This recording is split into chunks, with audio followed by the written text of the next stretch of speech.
प्रभु यीशु मसीह में आप सभी को नमस्कार।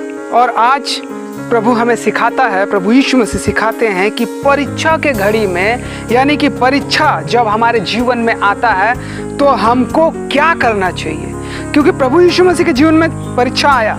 जब हम मत्ती रचित सुसमाचार 4 अध्याय में पढ़ते हैं, उसका 1 पद से लेकर के 11 पद तक, तब वहाँ पे हमें ये पता चलता है कि प्रभु यीशु मसीह के ऊपर जब परीक्षा आया, जब वो 40 दिन उपवास थे, तो यहाँ पर लिखा हुआ है कि तब परखने वाले ने पास आकर उससे कहा, यदि तू परमेश्वर का पुत्र है तो ये पत्थर को कह दे कि रोटी बन जाए।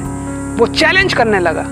कभी कभी हमारे पास जवाब नहीं रहता है किसी को सवाल करने के लिए या जवाब देने के लिए भी, लेकिन यहाँ पर प्रभु यीशु मसीह ने खुदा के कलाम से, यानी कि व्यवस्था से, यहाँ पर यीशु ने उत्तर दिया उसे कि लिखा है, मनुष्य केवल रोटी से ही नहीं परंतु हर एक वचन जो परमेश्वर के मुख से निकलता है उससे जीवित रहेगा। इस प्रकार से प्रभु यीशु मसीह पहला बाजी मार गए, यानी कि जीत गए। तब इब्लिस, यानी कि वो भी वचन जानता है, वो भी बाइबल जानता है, और क्या बोल रहा है कि एक पवित्र नगर पे ले जा करके कंगूरे पे, यरूशलेम में, वहां पे कंगूरे पे ले गया, खड़ा किया और उससे कहा कि यदि तू परमेश्वर का पुत्र है तो अपने आप को नीचे गिरा दे। इस प्रकार से उसे चैलेंज दे रहा है, क्योंकि वचन में लिखा है कि स्वर्गदूत आएंगे और हाथों हाथ तुझे उठा लेंगे।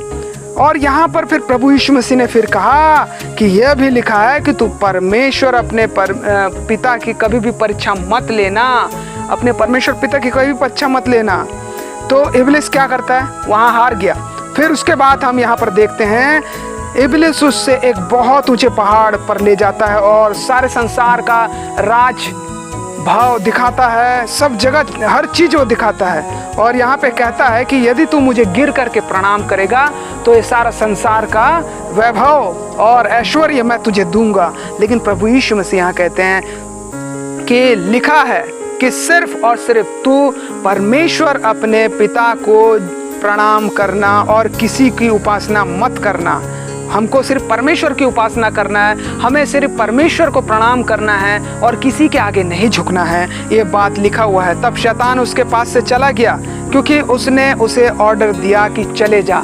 और इस प्रकार से जब हम देखते हैं कि प्रभु यीशु मसीह सिर्फ और सिर्फ वचनों के दम पर परीक्षा में यहाँ पे विजय हासिल किया है। तो दोस्तों, यहाँ पर परीक्षा में हम तभी सफल हो पाएंगे जब परमेश्वर के वचनों को स्मरण करेंगे या उसे याद करेंगे। तभी हमारे जीवन में परमेश्वर सफलता प्रदान करेगा और तभी हम शैतान से लड़ पाएंगे।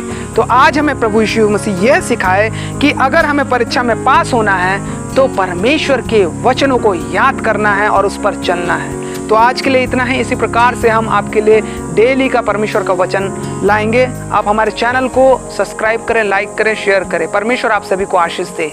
नमस्कार, गुड बाय।